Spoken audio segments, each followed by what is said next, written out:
Hey guys, welcome back to my channel. আজকে নিয়ে এসেছি তোমাদের জন্য একটি ছোট্ট ভিডিও নিয়ে। সেটি হচ্ছে আজকে 26শে ফেব্রুয়ারি বুধবার পড়েছে। আজকে মহাশিবরাত্রি। সেই শিবরাত্রি পড়লে শিবরাত্রির ব্রত কথা অবশ্যই তোমাদের শুনতে হবে। সেই সম্বন্ধেই তোমাদের সাথে আমি আলোচনা করব। তবে শোনো, শিব মহাপুরাণ অনুসারে বহুকাল আগে বারাণসী তথা কাশীধামে এক নিষ্ঠুর ব্যাধ বাস করত। সে দিনরাত শুধু জীব হত্যা করে বেড়াতো। একদিন ব্যাধ শিকার করতে গিয়ে অনেক পশু পাখি শিকার করে। সন্ধ্যা ঘনিয়ে আসতেই সে বাড়ির দিকে রওনা হয়, কিন্তু কিছু দূর যেতেই পথে রাত্রি হয়ে যায়। ফলে সে জঙ্গলে পথ হারিয়ে রাতে হিংস্র জন্তুর ভয়ে এক গাছের ওপর আশ্রয় নেয়। ব্যাধ যে গাছে আশ্রয় নিয়েছিল সেই গাছটি ছিল বেলগাছ, আর সেই গাছের নিচে ছিল একটি শিবলিঙ্গ। ব্যাধ গাছে নড়ে চড়ে বসার সময় শিশির জলে ভেজা কয়েকটি বেলপাতা খসে পড়ে ওই শিবলিঙ্গের মাথার উপর। সেদিন ছিল শিব চতুর্দশী, অর্থাৎ মহাশিবরাত্রি, আর ব্যাধও ছিল উপবাসী।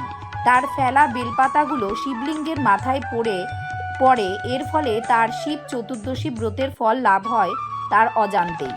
পরদিন ব্যাধ সকালে বাড়ি ফিরে আসে। সে রাতে বাড়ি না ফেরায় সবাই তার জন্য ভাবছিল। ব্যাধ ফিরে আসতে তাকে তার বউ খেতে দিল। এমন সময় একজন অতিথি বাড়িতে এলো। ব্যাধ কি ভেবে তার নিজের খাবারগুলো অতিথিকে দিল। এতে তার ব্রতের পারণ ফল লাভ হলো। এর কিছুদিন পরে সেই ব্যাধ মারা গেলে যমদূতরা তাকে নিতে আসে। এমন সময় সেখানে পৌঁছয় শিবের দূতেরা। কে ব্যাধকে নিয়ে যাবে তাই নিয়ে দুই দলে যুদ্ধ বেঁধে যায়। যমদূতেরা যুদ্ধে হেরে গেলে শিবদূতেরা ব্যাধকে কৈলাসে নিয়ে যায়। যুদ্ধে হেরে গিয়েও যমদূতেরা তার পিছনে পিছনে সেখানে ধাওয়া করে। কৈলাসের দ্বারে নন্দী পাহারায় ছিল। সে ব্যাধের শিবরাত্রির কথা বললে সব শুনে যমদূতেরা গিয়ে যমকে সব কথা বলে।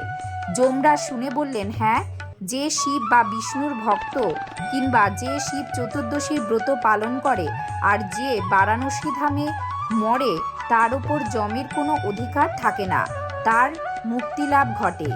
এইভাবে মর্ত্যলোকে শিব চতুর্দশী ব্রতের প্রচার ঘটে। ধন্যবাদ।